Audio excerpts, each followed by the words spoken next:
Hey, tennis fans, and welcome to another episode of Match Point Canada. I'm Ben Lewis, joined alongside Mike McIntyre, and our guest this week, she's won 4 WTA titles. She's been ranked as high as number 4 in the world, and she was also the 2015 winner of the Rogers Cup in Toronto. Belinda Bencic, thanks so much for joining us on Match Point Canada.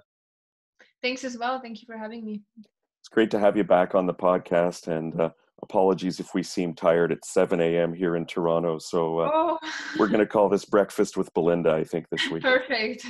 It's 1 o'clock here, so lunch with you guys. That's why you look so rested. Okay, wonderful. We've only seen you once since the return to tennis, and I know your fans are interested to know how you've been doing, and maybe you can talk about why we haven't seen you as active lately on the WTA. All summer, basically the tour was canceled, and then it started with the US swing, which I decided not to go to because, I just wanted to focus more on the clay. And also for me, I was quite not certain how it's going to be, and just didn't want to take the risk. So just put my focus on the clay. But then I played Rome, which didn't go so well, and I got a little bit injured there as well. And that made me miss Roland Garros, which was really disappointing for me because, I was focusing on these 2 tournaments and trying to do well, and I was confident I can do well. So the timing was a little bit not great for me and my injury. But now everything is fine, but there's no more tournaments to play, so yeah. Yeah, it's of course been such an unusual tennis season and such an unusual 2020 for everybody. Back when this all started in March, I think all of our lives changed dramatically. What kind of kept you busy during the pandemic off the court, and what did you miss maybe the most about your tour life during the time off?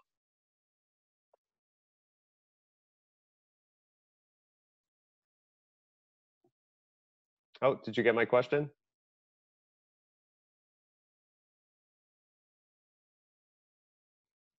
Oh, let me ask again. Belinda, can you hear me okay? I cannot hear you so good. Oh, sorry. Let me try again. Mike, can you hear me? I can hear you okay. Belinda, are you able to hear? It's okay. Is that better? Okay. Yes. All right. No, I'll just ask my question again.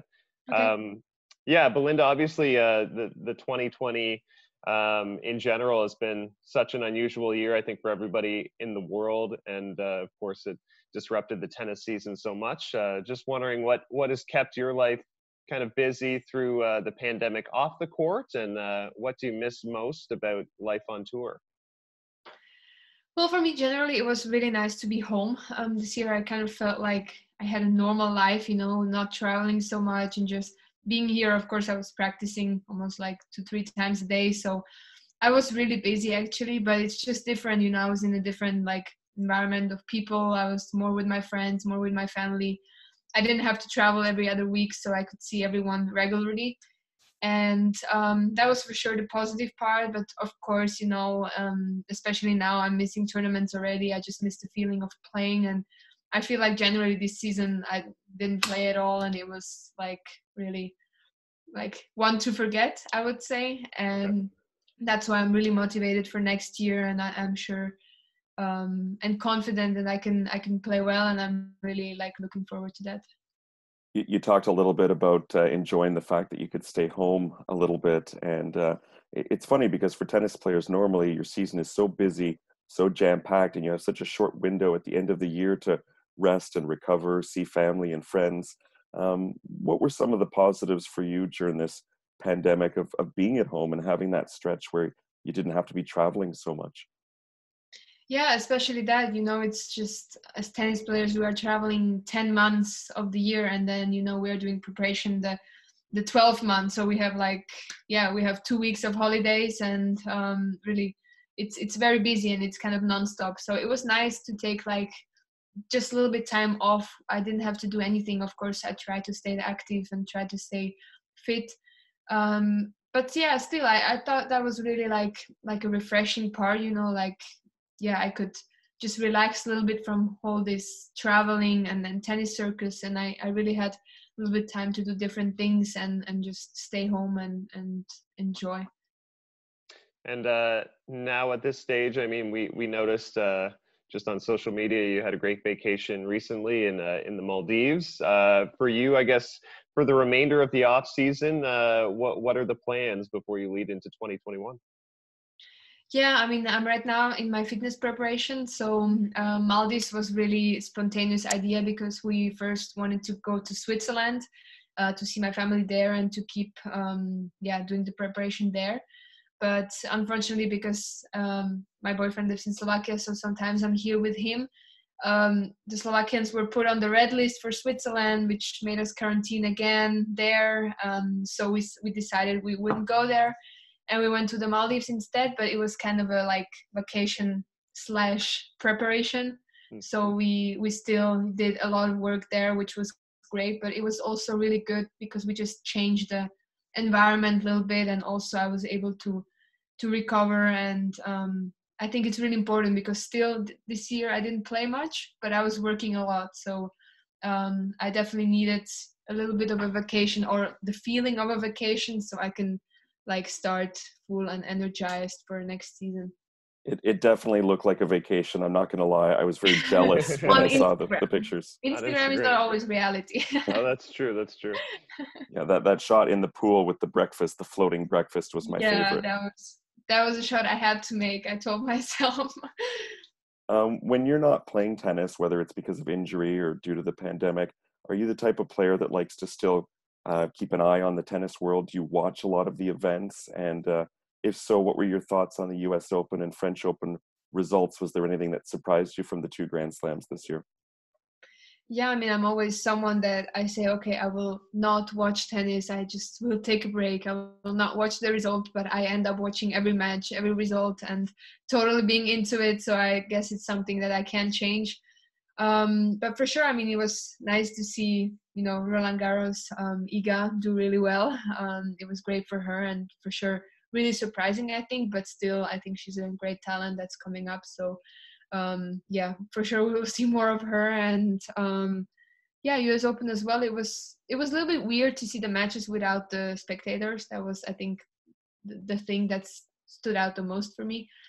But like everything, I think players get used to it. Yeah, of course, we had the brand new Slam champion, as you mentioned, in Iga Swiatek, and such an unusual year. We don't know yet, I guess, if it's going to lead into 2021 playing without fans. But just in that brief experience where you did play on the clay, was it a little strange for you not feeling the spectators behind you? And how do you think you might cope with that moving forward if that is the case at the start of 2021? Yeah, it was definitely really strange. Of course, I was prepared for it. I knew that it's going to be like that, but still when you play the match, it just feels like a practice. And of course, I think I will get used to it, and I'm prepared for it for next season. And I'm sure we can play, but we will still have some like precautions and all the safety around us. So yeah, I mean, there's nothing we can do about it, and I think it's something that tennis players always do really well. They adapt to the situation that we are given, so we can't do much about it, and just try to play as good as possible, and then we will be for sure super happy once the fans will be back again. Belinda, when I think of your career to this point, there's 2 events that stick out in my mind. And one of them might be surprising, but one of them isn't, and it's here in Canada, obviously the Rogers Cup, and that breakout tournament for you in 2015, which I can't believe has already been 5 years ago. The other one is oddly enough the Hopman Cup, and that's just because you seem to enjoy that event so much, which is no longer happening anymore. And obviously, it was fun to watch you and Roger Federer on the same side of the net playing mixed doubles together. So, if you could just speak a little bit about what that Rogers Cup win meant to you. And have you been in touch with Roger at all during the pandemic? And how's your mixed doubles partner doing these days?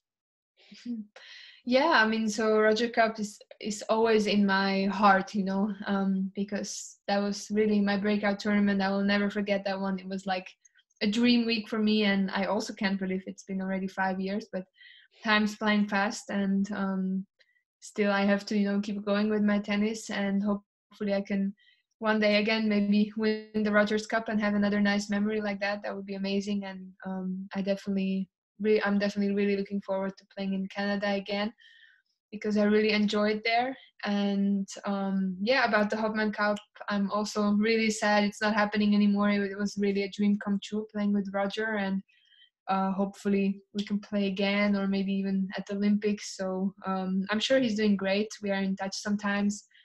And I'm really excited when he's coming back as well. And I'm sure he can play some great tennis again.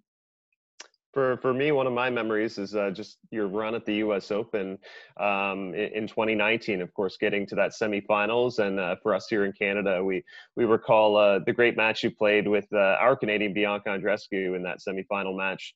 I'm wondering, just for you, still a young player, and Bianca, of course, a rising star as well. If she's someone you see as a potential, future rival for yourself moving forward. Yeah, I mean, it definitely can be, and a lot of people also say we look alike, so Yes. that's also something. We were just saying that before we started recording with you. I was actually. before you came on, one of my friends said Belinda Bencic looks a lot like Bianca Andreescu.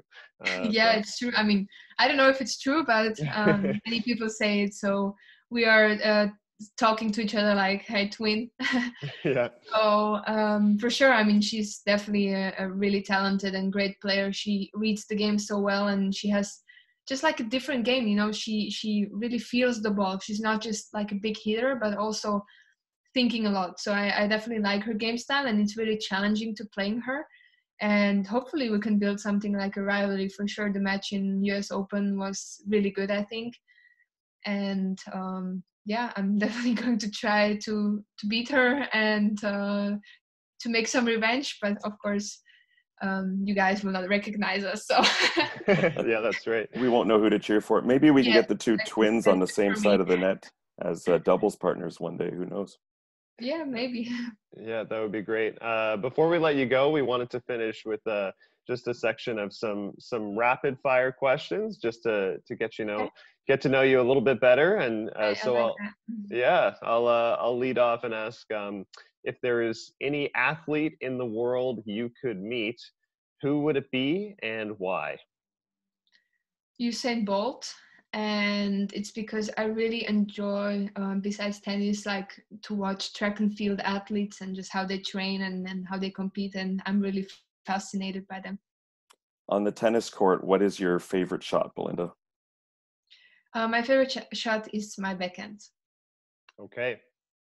Do you have a best friend on the tour? I cannot just name one. I have a couple of friends, really good friends with Donna Vekic, with Barbara Stritsova, with Jill Teichmann, Stephanie Vögele, Golubic. Just, I don't know. I just can't name one. That would be not fair. Okay. Who's your most challenging opponent? Generally, all the lefties give me a hard time, and I wish I'd be one. I should note that I'm a lefty, so that means I have a chance if we ever play a set. Keep dreaming, Ben. Yeah. Okay. Your favorite food to eat? Pizza. Favorite movie? Ooh, Benjamin Button. Good film. Do you have a favorite Grand Slam? Yes, it's Wimbledon. What's the best part of being Swiss? You can eat a lot of chocolate. Good answer. And our last question, this will be a tougher one. We asked this to Kevin Anderson the other week, actually. What is your favorite thing about Canada? My favorite thing about Canada is the Rogers Cup, and it's maple syrup. Very Canadian answer. I love it. Yes, I really like it. I also have it here, but when I'm in Canada, even more. Love your answers to the rapid fire. You handled that really well, and when you said the curious case of Benjamin Button, I thought, isn't that the story of Roger Federer? He just keeps getting younger somehow on Yeah, the maybe tennis court. Yeah. can be done with him maybe in the next part. Hey, thank you so much, Belinda, for joining us. It's great to catch up with you. I know your fans Thank are going to be you super happy for to hear having from me. you, and we're looking forward to seeing you back on tour in 2021, fit and ready to go. Thank you. Thanks a lot. Thanks for having me.